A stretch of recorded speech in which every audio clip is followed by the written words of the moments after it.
بچپن سے فطرت ہو جاتی ہے جو میں چاہوں وہ ہونا چاہیے. اس کو اس فطرت سے نکالنے کے لیے ماں باپ کو، اس لیے تو اللہ نے ماں کو کہا تو تیرا سب سے بڑا وظیفہ، جاب، نوکری یہ ہے کہ نسل کو تیار کر. چونکہ باقی ہر مخلوق پڑھی لکھی پیدا ہوتی ہے، اس کو اللہ اس کے پیٹرن پر خود چلاتا ہے. انسان جنگلی پیدا ہوتا ہے، اس کو کچھ پتہ کوئی نہیں. لا تعلمون شیئا قرآن میں آتا ہے واللہ اخرجکم من بطون امہاتکم لا تعلمون شیئا، ہم نے تمہیں ماں کے پیٹ سے نکالا، تم کچھ بھی نہیں جانتے تھے. لیکن بیٹا ایک چونٹی بھی انڈے سے نکل کے جانتی میں نے کیا کرنا. اور چونٹی کے جو گھروں میں اندھیرا ہوتا ہے، نیچے گھپ اندھیرا ہوتا ہے، اور چونٹی 1 سینٹی میٹر سے آگے نہیں دیکھ سکتی. اور ان کا سسٹم دیکھو، ان کا طریقہ دیکھو، ان کا لائن میں جانا دیکھو. باقی مخلوق کو اللہ خود علم دیتا ہے. ہمیں طاقت دے دی، علم باہر رکھ دیا کہ سیکھو، اور اس میں امتحان ہے، غلط بھی رکھ دیا، صحیح بھی رکھ دیا، کفر بھی ہے، اسلام بھی ہے. اپنے ہاتھوں سے بت بنا کر انہی کے آگے ہاتھ جوڑ کے کھڑے ہوتے ہیں. اس سے بڑی حماقت دنیا میں کوئی ہو سکے. اور اللہ کی پرستش بھی ہے. تو یہاں دونوں ملا جلا ہے تاکہ امتحان ہو. تو یہ چیزیں شروع سے ماں باپ کے ذمہ ہوتا ہے. اچھا بول سکھانا، اور صبر سکھانا، برداشت سکھانا، ایثار سکھانا. تو اب تیرے سارے بھائی بہن لڑتے ہیں تو کم تو شروع کر دے بیٹی، تو چپ ہو جایا کر، اپنی ذات سے شروع کر دے کہ کوئی کچھ کہہ دے بس خاموش ہو جاؤ. تو انشاءاللہ تمہاری برکت سے سارے گھر میں یہ چیز آ جائے گی. یہ تمہارے گھر کا نہیں مسئلہ، ہر گھر کا مسئلہ ہے. نہ بھائیوں میں پیار ہے، نہ بہنوں میں پیار ہے، وہ کنیکشن ہی کوئی نہیں. ہر ایک اپنے موبائل کے سامنے بیٹھا ہوا.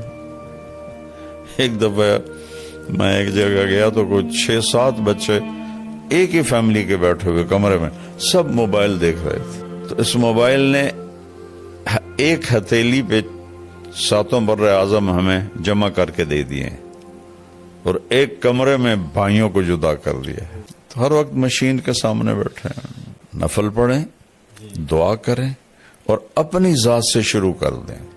کوئی لڑے بہن بھائی خاموش ہو جائے. خاموشی بہت بڑا جواب ہوتا. دیکھو نا، اللہ تو ہر جگہ ہے، بس وہ کمائی کے پیچھے.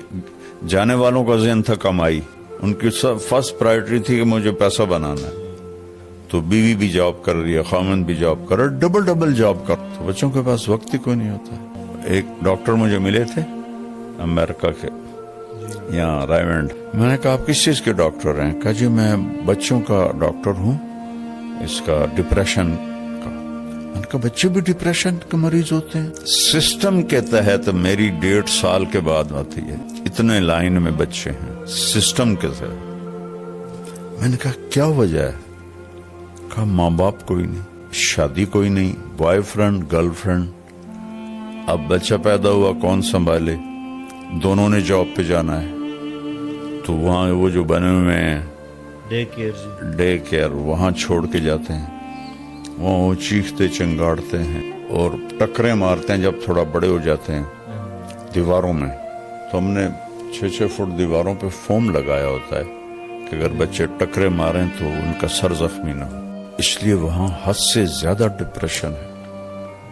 جبھی تو زیادہ وہاں نشہ چلتا ہے کہ وہ نشے کے بغیر وہ صحیح چل نہیں سکتے. ان کو کھا جاتی ہے اندر کی خلا جو ہے. دیکھو جو یہ جگہ نا بیٹا، یہ اللہ کے تعلق سے پر ہوتی ہے، شراب سے نہیں. جنید جمشید رحمت اللہ علیہ جیسا خوبصورت، ٹال اور سریلا اور موسیقی میں شہرت پانے والا پاکستان میں نے کوئی نہیں دیکھا. نوجوان نسل میں پچھلے بڑے گلوکار نہیں. تو 97 میں کسی نے مجھے ملایا، میں نہیں جانتا. تو میں نے تھوڑی بات کی، مجھے یاد بھی نہیں میں نے کیا بات کی. تو اس نے ایک دم میری بات کاٹ دی کوئی 5-6 منٹ کے بعد. کہنے لگا مولانا میرا ایک سوال ہے. کہ ایک پاکستانی نوجوان جس گلیمر کو خوابوں میں دیکھتا ہے وہ مجھے فزیکلی حاصل ہے، لیکن پھر یہاں اندھیرا ہے. یہاں اندھیرا, یہ جگہ خالی ہے. مجھے لگتا ہے میں وہ کشتی ہوں جس کا کوئی ساحل ہی کوئی نہیں. یہ ایسا کیوں ہے؟ یہ ہے سارا کہ وہ جو اندر کی فرسٹریشن ہے وہ ہے اللہ سے دوری. وہ اسے دور کرتے ہیں شراب سے, عورت سے, میوزک سے, کلبوں سے, اور بڑھ جاتی. پھر میں نے جنید مرحوم سے کہا, میں نے کہا تیرے اس گھٹنے میں درد ہو, تم میڈیسن یہاں لگاؤ, ٹھیک ہو کہ کہنے لگا نہیں.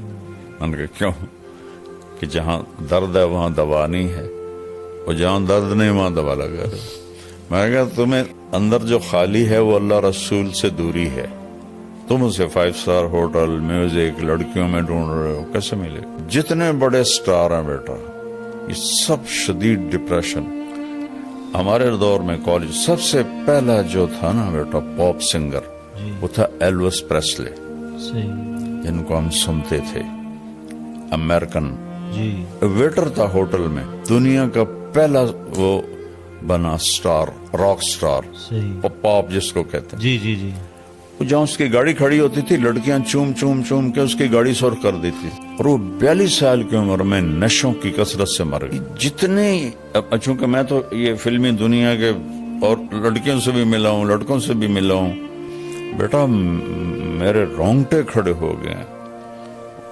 جب مجھے 2019 میں سٹنٹ پڑا تھا نا جی, تو یہ جو ماڈلز ہوتی ہیں یہ پوری وین بھر کے گاؤں آئی تھی میرا حال پوچھنے.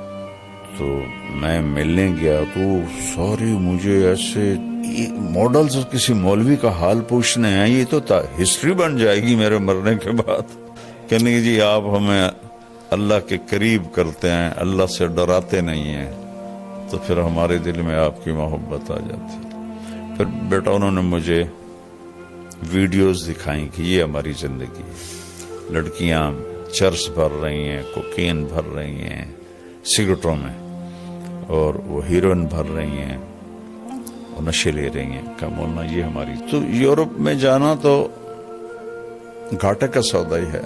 دوسری تیسری نسل ویسے ہی فارغ ہو جاتی ہے, تو اس کا تو کوئی علاج نہیں ہے. اپنے آپ کو بچائیں, اپنے بچوں کو بچائیں, بس.